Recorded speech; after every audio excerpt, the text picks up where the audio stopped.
இன்றைக்கி நம்ம ஜனநாயகன் படத்துடைய ட்ரெய்லர் ரிவ்யூ தான் பார்க்க போகிறோம். இந்த ட்ரெய்லருக்கு போகிறதுக்கு முன்னாடி நான் ஒரு வார்த்தை சொல்லியாகணும். One last trailer. இந்த படத்துடைய ட்ரெய்லர் ஸ்டார்டிங்கில் சொல்கிறாங்க, சம்பவம் பண்ணுறவங்கள பார்த்துருக்குற, சம்பவம் பண்ணுறதே ரெக்கார்ட் வைக்கிறவங்க பார்த்துருக்கியான்னு சொல்கிறாங்க. அதுக்கு அர்த்தம் என்ன தெரியுமா?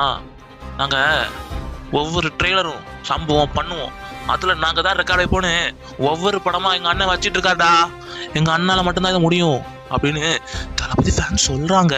ஓகே, அதெல்லாம் இருக்கட்டும். ட்ரெய்லர் எப்படி தான் இருக்குது அப்படின்னு கேட்டிங்கன்னா, யாரோ கேசரின்னு சொன்னாங்க. கேசரி போடுறாங்க, கேசரி போடுறாங்க, உங்களுக்கு கேசரிலாம் சொன்னாங்க. ஆமாம், கேசரி தான் அப்படின்னு நானும் சொல்கிறேன், அவங்களும் தான் சொல்லியிருக்காங்க. ஆனால் என்ன நடந்ததுன்னா, ஒரு தலை வாழையில சென்டரில் பிரியாணி, சைடில் சிக்கனு, அந்த சைடில் மட்டனு, என்னெல்லாம் உண்டோ எல்லாம் வச்சுட்டு ஒரு ஓரமாக ஸ்வீட்டுக்கு வந்து பார்க்குறவங்க ஸ்வீட்டாக பார்க்கறதுக்கு கேசரியை டெசர்ட்டாக வச்சுருக்கோம். ஆனால் நீங்கள் கேசரியே பண்ணுறோன்னு சொல்லிட்டீங்க பார்த்தீங்களா? ஒரு கேசரி தந்தாலே ரசிக்க திங்கிற நாங்கள், அவர் இப்போ எங்களுக்கு கேசரி வச்சு தலைவாளர விருந்து தராருப்பா. சும்மா விட்டுருவோமா? சும்மாவே பாக்ஸ் ஆஃபீஸ் எதிரும். இப்போ கடைசி படம் வேற, எவனும் பக்கத்தில் வந்துடாதீங்க, சம்பவம் தான், சிங்கிளான சம்பவம் பண்ணிட்டு போயிட்டே இருப்போம். ஓகே, இவ்வளோ நேரம் ரசிகராக பேசினேன், இப்போ யூடியூபராக பேச போகிறேன். ஓகே, ட்ரெய்லர் எப்படி தான் இருக்குடா அப்படின்னு கேட்டிங்கன்னா, ட்ரெய்லர் வந்து நல்லா இருக்கு. கேசரியா, பவன் கேசரி படத்தை ரீமேக்கா அப்படின்னா ரீமேக் தான், ஆனால் ரீமேக் இல்லை அப்படின்னு தான் சொல்லணும். ஏன் அப்படின்னு தான் சொல்கிறேன். பவன் கேசரியோட கதை என்ன அப்படின்னா, பாலையா ஸ்ரீலீலா வந்து வளர்ப்பாங்க, சொந்த பொண்ணு போல், அவங்க மிலிட்ரி ஆக்கணும் அப்படின்ற இதில் இருப்பாங்க. அதில் ஸ்ரீலீலாவுக்கு வர ஒரு பிரச்சனைனால என்ன நடக்குது, அதுதான் படத்துடைய கதையாக இருக்கும்.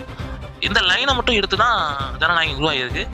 அது என்னவா இருக்கலாம் அப்படின்னா, பண்ணியிருக்காங்க அப்படின்னா, அந்த படத்தில் வந்து ஃபுல்லாக ஒரு கார்பரேட் அந்த இது போயிட்டு இருக்கும். இங்கே அந்த கார்பரேட்டை தூக்கிட்டு ஒரு பாலிடிக்ஸாக கொண்டு வந்திருக்காங்க. பட் வில்லன் நீங்கள் பாலிடிக்ஸன் கிடையாது, நான் இங்கேயே சொல்லிடுறேன். படம் கண்டிப்பாக நல்லா தான் இருக்கும். ஏன்னா அர்ஜுனத் படம் கண்டிப்பாக நல்லா தான் இருக்கும். அண்ட் இதில் வந்து ஒரு சில சீன்ஸ் தான் நான் சொல்கிறேன். அப்பா மகள் போர்ஷன்ஸ்லாம் ஃபேமிலி ஆடியன்ஸ்க்கு ஒரு பெரிய ட்ரீட்டாக இருக்கும். ஃபேன்ஸுக்கு நிறையா பழைய படத்தோட ரெஃபரன்ஸ் இருக்க போது, ஃப்ளாஷ்பேக்கில் தளபதி போலீஸாக வேறு வராரு, அது பயங்கரமாக இருக்கும்.